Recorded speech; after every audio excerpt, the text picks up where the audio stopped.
Magandang araw sa ating lahat. Ngayon ay ating tunghayan ang kwento ng isang adik o dating adik na binago ng Panginoon. Ngayon ay naglilingkod na sa Kanya. Atin pong tunghayan ang kwento ni Mario. Si Mario ay isang kilalang pangalan sa kanilang lugar. Ngunit hindi sa mabuting dahilan. Kilala siya bilang isang taong nalulong sa bisyo at droga. Mula sa murang edad, nahulog si Mario sa maling landas. Natutunan niyang magbenta at gumamit ng droga upang maitawid ang kanyang pang-araw-araw na pangangailangan. At sa kalaunan, naging alipin na siya ng kanyang sariling bisyo.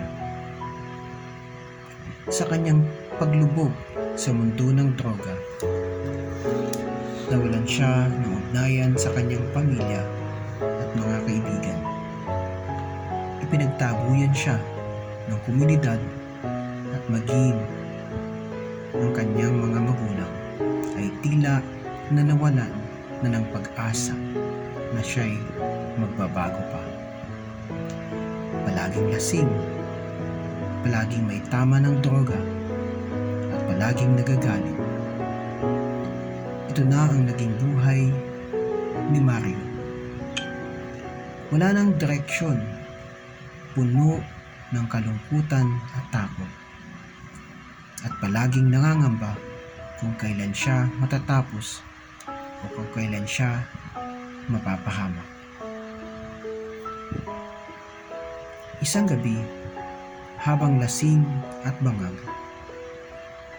natagpuan ni Mario ang sarili sa gilid ng kalsada. Wala siyang pera, wala siyang makain, at tila wala na ring dahilan para mabuhay. Sa gitna ng kanyang kawalan ng pag-asa, isang matandang lalaki ang lumapit sa kanya. Siya ay isang pastor mula sa isang maliit na simbahan na malapit sa kanilang lugar. Sinubukan niyang kausapin si Mario, ngunit una ay hindi siya pinapansin ng binata. Ngunit hindi nagpatinag ang pastor. Muli niyang kinausap si Mario at dinala siya sa isang maliit na tahanan kung saan pinakain at binigyan siya ng damit. Sa unang pagkakataon, matapos ang mahabang panahon, nakaramdam si Mario ng pagmamahal. Isang uri ng pagmamahal na hindi niya naranasan sa matagal na panahon.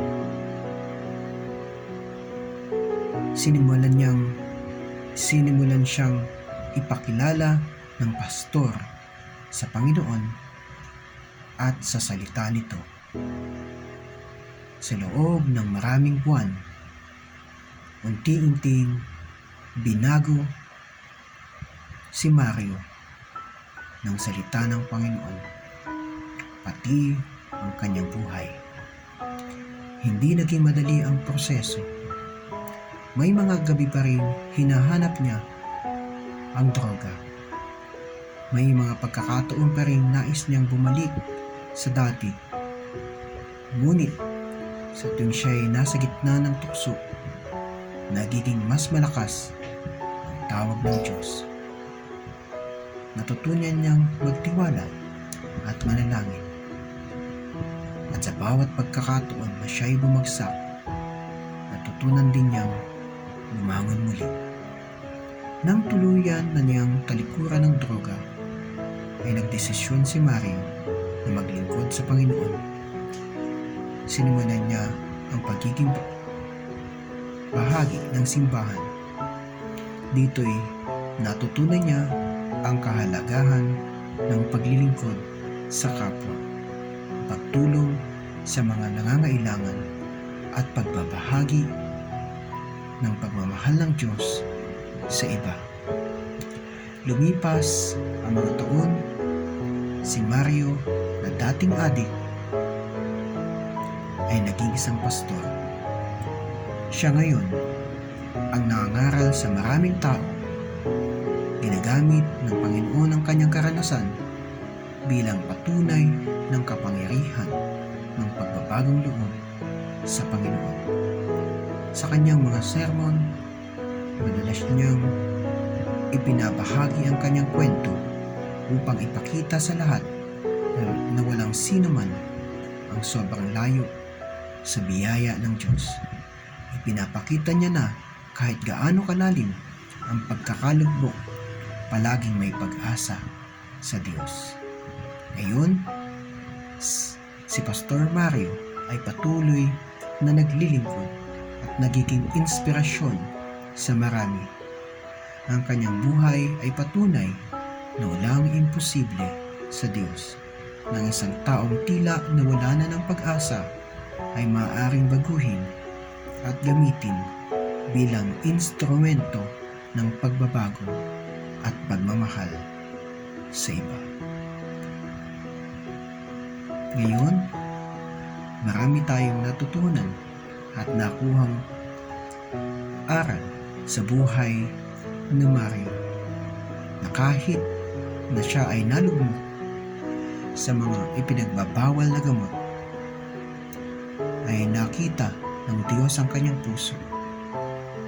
Hinuli siya, ikinulong siya, hindi ng rehas, kundi ng pag-ibig at biyaya ng Panginoon.